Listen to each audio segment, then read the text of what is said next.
నమస్తే. తెలంగాణలో assembly sections start అయ్యాయి. అవును. ప్రతిపక్షం గాని, ప్రభుత్వం గాని పథకాల గురించి మాట్లాడకుండా వాళ్ళ స్వార్థపరంగా వాళ్ళ మాటలు మాట్లాడుతున్నారు. దాని గురించి అదే గదా! ఇప్పుడు మనకు పట్టినటువంటి కర్మ. చాలా స్ట్రాంగ్‌గా ఉండాల్సినటువంటి అపోజిషన్ పార్టీలో కూర్చున్నటువంటి బీఆర్ఎస్ పార్టీ ప్రతి అసెంబ్లీలో గూడా జరుగుతుండేటువంటి యావత్ తెలంగాణ ప్రజానీకం గమనిస్తున్నది. ఏందంటే వాళ్ళు అసెంబ్లీలోకి అడుగుపెట్టడం, ఏదో ఒకటి ఒక సెంటెన్స్ తీసుకోవడం, దాని మీద మాట్లాడడం, వాకౌట్ చేయడం, ఇగో ఇట్లాంటియే చేస్తున్నటువంటి క్రమం చూస్తుండబట్టే ఈరోజు గూడా ప్రతి ఒక్క దానికి గూడా మేము మాలాంటి సాధారణ మహిళలు కవితక్క లాంటి ఒక పెద్ద శక్తిని వెనకాల పెట్టుకొని ముందుకొచ్చే సమస్యల గురించి మాట్లాడాల్సిన అవసరం, రోడ్డు మీదకి ఎక్కి సమస్యల గురించి మాట్లాడాల్సిన అవసరం ఏర్పడుతున్నది. ఇదే కదా కరెక్ట్ రీజన్. అసెంబ్లీలో వీళ్ళు ప్రధాన పాత్ర పోషించాల్సిన వీళ్ళే వాకౌట్ చేస్తూ సరిగ్గా వాళ్ళకు అడగకుండా ఉండడం వల్లనే కదా ఈ సమస్య అంతా వస్తున్నది. లేకపోతే ఇట్లెందుకు ఉంటుంది అసలు? అసెంబ్లీలో చాలా స్ట్రాంగ్గా హెల్దీ కాంపిటీషన్ కైండ్ ఉండాలి అంటే రూలింగ్ పార్టీకి ఆపోజిట్లో ఉండేవాళ్ళు సమఉజ్జీలుగా ఉండి ప్రజల పక్షాన నిలిచి వాళ్ళకు ఉండేటువంటి సమస్యలు మాట్లాడాల్సినటువంటి తరుణం. అది వాళ్ళు వదిలేస్తున్నారు. సో అదే మన కర్మ, మనకు పట్టినటువంటి కర్మ. ఇంకోటి, బడ్జెట్ లో మహిళలకు ఎట్లాంటి మద్దతుగా ఇచ్చే పథకాలకు డబ్బులు ఇస్తున్నట్టు తెలియట్లేదు. సో దాని ఎక్కడ కూడా బడ్జెట్కి సంబంధించి ప్రతి శాఖతోటి కూడా చర్చలు అనేటువంటి ముందు జరుపుతారు. ఎవరు ఫైనాన్స్ మినిస్టర్ కూర్చొని ప్రతి శాఖ నుండి ఆ మినిస్టర్లు ఆ రిలేటెడ్ ఉండే వాళ్ళని కూర్చోబెట్టుకొని మీ శాఖకు సంబంధించిన దాంట్లో ఎన్నెన్ని డబ్బులు కావాలి, ఏ ఏ పథకాలకు కావాలి అనేటువంటిది ఒక చర్చలు అనేటువంటివి జరుగుతాయి. ఒక నెలన్నర రోజుల ముందు నుంచి అసెంబ్లీకి ఒక నెలన్నర రోజుల ముందు నుండే జరుగుతాయి అన్నమాట. అప్పుడు ప్రతిరోజు కూడా పేపర్లో వేస్తుండే వాళ్ళు ఇవాళ ఈ శాఖ వాళ్ళు మాట్లాడితే ఇంత ఇంత ఇంత ఇస్తున్నారని చెప్పని. అప్పుడు ఎంత సంతోషం అనిపించింది అంటే ఇప్పుడు ఇంకొక నెల రోజులలో అసెంబ్లీ వస్తుంది, ఇవన్నీ కూడా మనకు శాంక్షన్ అయితే మన మహిళలకు వస్తాయి అనేటువంటిది చాలామంది మహిళలు ఆశపడ్డటువంటిది. అందులో ఏమంటారు, ఈ సింగిల్ విమెన్ పెన్షన్ కావచ్చు, ఆడపిల్లలకి ఇవ్వాల్సినటువంటి తులం బంగారానికి సంబంధించింది కావచ్చు, కాలేజ్ పిల్లలకు ఇస్తా అన్నటువంటి స్కూటీలు కావచ్చు, అదేవిధంగా వీళ్ళు మహిళలకు ఇచ్చేటువంటి 2500 ఇచ్చేటువంటివి కావచ్చు, ఇట్లాంటి అన్నీ కూడా ఫైనల్ అయిపోతాయి మనకు అసెంబ్లీలో, ఆ వచ్చే బడ్జెట్లో మనకి ఇస్తారు అనేటువంటి చాలా ఆశపడ్డటువంటిది జరిగింది. మొన్న ఉగాది రోజు కూడా తెలంగాణ బడ్జెట్కి సంబంధించి తెలంగాణ జాగృతి ప్రవేశపెడుతుంది. ప్రతి సంవత్సరం ఉగాది రోజు మేము ప్రవేశపెట్టాలనుకుంటున్నాము.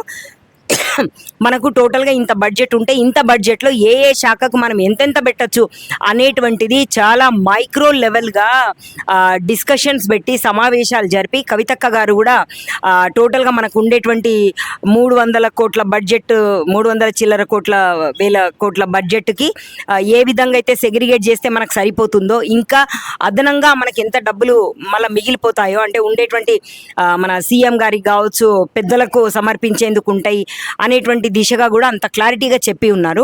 సో ఆ రెండు కూడా మ్యాచ్ అవుతుంటే ఇంతకుముందుకి ఇంతగానం తెలిసేది కాదు అసలు. అంటే ఇంత బడ్జెట్ ఎట్లా అలొకేట్ చేస్తారు ఏంటిదని తెలిసేది కాదు, అంటే లోపల జరిగేటువంటి తెలిసేది కాదు. సో మొన్న కవితక్క గారు కూడా క్లారిటీ దానికోసం మాట్లాడినప్పుడు అంతకన్నా ముందు చర్చల సారాంశంగా వచ్చినటువంటి ప్రతి శాఖలో వచ్చినటువంటిది చూస్తే కూడా, అదేవిధంగా మహిళలకు సంబంధించి ఇంత బడ్జెట్ మనకు ఉండబోతుంది అంటే అవన్నీ కూడా శాంక్షన్ అయితే చాలా బాగుండు. అట్లీస్ట్ 100% అవి చేయలేకపోయినా ఓ 60, 70, 80 చేస్తారు అనేటువంటి ఆశాపద దృక్పథం ఉండింది మాకు. కానీ ఇప్పుడు మొన్న అసెంబ్లీలో చూస్తే అసలు ఆ ఊసే లేదు. అంటే అసలు ఆ డిస్కషన్ జరిగిందా, కళలో ఏమన్నా మేము చూసినామా అన్నట్టుగానే అనిపించింది. ఎందుకంటే ప్రాక్టికల్గా చూస్తే ఎక్కడ దానికి సంబంధించిన డిస్కషన్ లేదు, ఎలాంటిది కూడా వాళ్ళు ముందుకు తీసుకెళ్ళినటువంటి క్రమం లేదు. తులం బంగారం ఇస్తానన్నాడు, మహిళలకు యాక్టివాస్ ఇస్తానన్నాడు, కళ్యాణ లక్ష్మి కింద 2000 ఇస్తానన్నాడు, ఫ్రీ గ్యాస్ అన్నాడు. సో వీటేమిటి మీద బడ్జెట్ ని కేటాయించేటట్టు కనిపించట్లేదు అసెంబ్లీ సెక్షన్. మరి దాని గురించి ఇప్పుడు గ్యాస్ను చూస్తే అది గాలిలో ఉన్నట్టే ఉన్నదండి పరిస్థితి. ఎందుకంటే దీంట్లో మన కేంద్ర రాష్ట్ర ప్రభుత్వాల ఇన్వాల్వ్మెంట్ ఉన్నప్పటికీ ఈ రోజు చూస్తే పడిగాపులు పడుతున్నారండి. ఒక 2 రోజులు వరుసగా లైన్లో నిలబడ్డం అనేటువంటి జరుగుతుంది, అయినా కూడా రానటువంటి సందర్భం. కొన్నిసార్లు మనము ఆన్లైన్గా బుక్ చేసుకుంటే కూడా సర్వర్లో ఉండి బుకింగ్ తీసుకున్నటువంటి క్రమం చూస్తున్నాం. తీరా అక్కడికి పోయి లైన్లో ఉన్నప్పటికీ కూడా ఆ బుకింగ్ అనేటువంటి చర్య ఒక 1 డే 1.5 డే పడుతున్నప్పటికీ అది ఎప్పుడో ఒక నెల రోజులకో నెలన్నరకో వచ్చేటటువంటిది కనబడుతుంది గ్యాస్ విషయానికి చూస్తే. అట్లనే ఇప్పుడు గర్ల్స్కి సంబంధించి స్కూటీలు ఇస్తారు అనేటువంటిది ఈ ఇండివిజువల్ శాఖలో జరిగినటువంటి సంభాషణలు 1600 కోట్లు ఈ ఆడపిల్లలకి ఇవ్వాల్సినటువంటి స్కూటీలు, వాళ్ళు ప్రామిస్ చేసినటువంటి స్కూటీలు ఇవ్వటానికి 1600 కోట్ల బడ్జెట్ అవుతుంది అని చెప్పినప్పుడు 18 ఏళ్ళు నిండినటువంటి చాలామంది గర్ల్స్కి అందరికీ రాకపోయినా అట్లీస్ట్ ఒక 80% 60% మెంబర్స్ కన్నా వస్తుంది. అండ్ అది చెప్తూ కూడా వీళ్ళు దశల వారీగా ఇస్తాము అని అన్నప్పుడు ఓకే, అట్లీస్ట్ ఈ ప్రభుత్వము డేటు టైము అయిపోయిన 5వ ఏడాది వరకు ఆల్మోస్ట్ అందరికీ వస్తాయి, అది ఒకటి హెల్ప్ఫుల్ అవుతుంది అనేటువంటిది కూడా అనిపించింది. ఊరికే అప్పుడు చెప్తున్నప్పుడు కూడా ఓన్లీ మేము ఇస్తాము అనేటువంటి ఒక లైన్ కాకుండా ఏ కంపెనీ నుండి తీసుకోవాలి, మెయింటెనెన్స్ ఎట్లా ఇవ్వాలి, ఇంత దీర్ఘంగా ఇంత లోతుగా చర్చలు జరిగినాయి అనేటువంటిది బయటకు వచ్చినప్పుడు చాలా ఆశపడ్డాం మేమందరం కూడా, మా పిల్లలకి స్కూటీలు వస్తాయి అని చెప్పని. అది కూడా అటకెక్కిన విషయమే కనబడుతున్నది. ఎందుకంటే మొన్న దాంట్లో అసలు ఆ ఊసే తీసుకురానటువంటిది.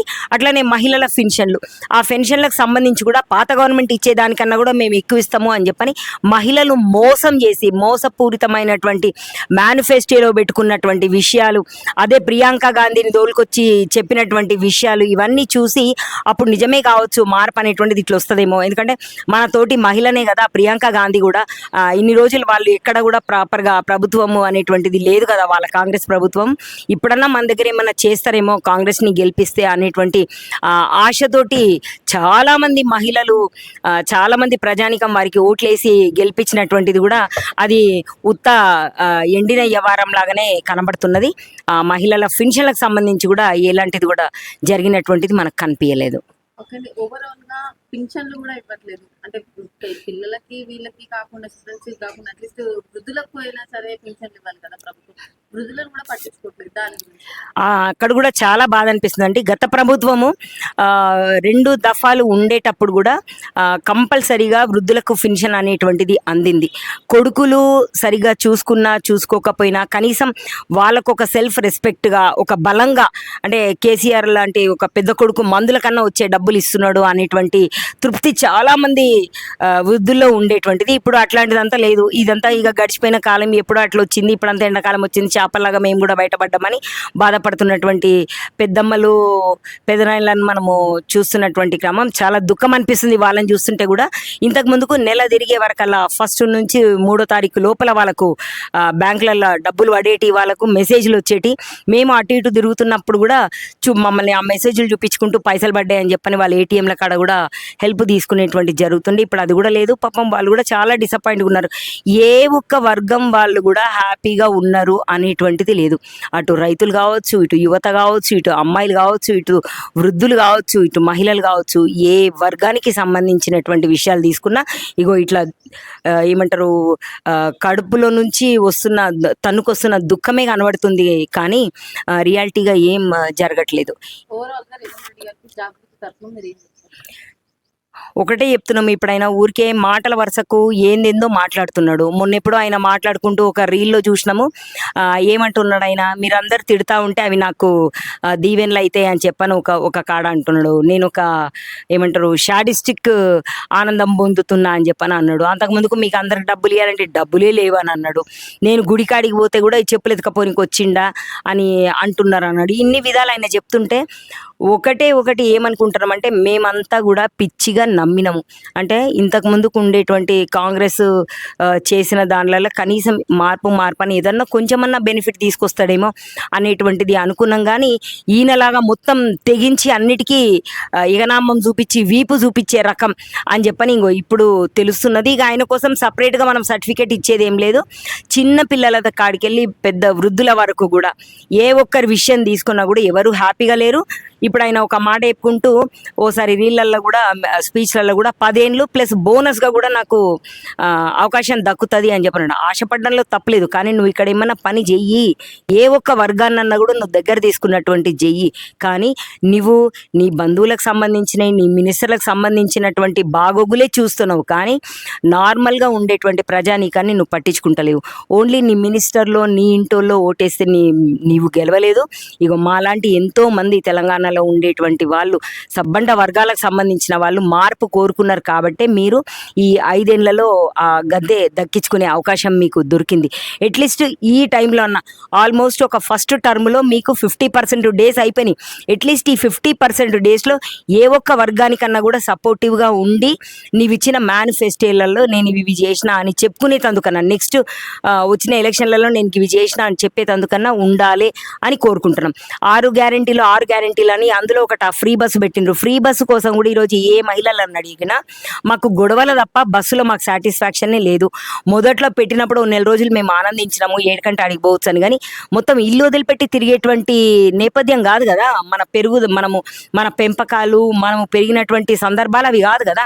ఇల్లు ఇడిచిపెట్టి వాకిలు ఇడిచిపెట్టి పొద్దంతా బస్సులలో తిరుగుతాం, ఇటు తిరుగుతాం, ఆగాయి బుగాయి తిరుగుతాం అనేటువంటి నేపథ్యం కాదు మనది. ఇగో నార్మల్ మహిళలు ఇదే చెప్తున్నారు ఆ ఫ్రీ బస్సుల కోసం. అంటే 6 గ్యారెంటీలలో ఒక గ్యారెంటీకి సంబంధించిన ఒక 10%కి సంబంధించిన బెనిఫిటే ఆ ఫ్రీ బస్ అనేటువంటిది. గది ఒక్కటి తప్ప ఇంకోటి ఆయన చేసింది లేదు.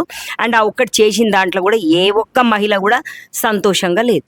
అండ్ వీళ్ళకు ఫ్రీ ఇచ్చినప్పటికీ ఆ జెంట్స్ దగ్గర ఇంకా టికెట్ రేట్లు అవి పెంచేయడం అనేటువంటిది ఒకటి, అండ్ ఉన్న బస్సులు కూడా తగ్గించడం అనేటువంటిది ఒకటి. ఆర్టీసీ వాళ్ళకు కూడా ఎన్నో రోజుల నుంచి వాళ్ళకు వచ్చేటువంటి బెనిఫిట్స్ ఇవ్వనటువంటి క్రమం కూడా మనం చూసినాం. ఇంకా ఏ వర్గాన్ని ఆయన చేసిండని చెప్పని ఆయనకు చెప్పడానికి మన దగ్గర ఇది ఉంది అది ఉందని ఏమనుకుంటాం, ఆయనకు చెప్పడానికి ఏమీ లేదు.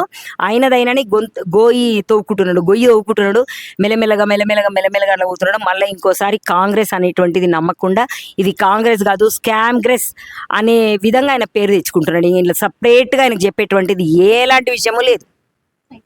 Thank you very much. జై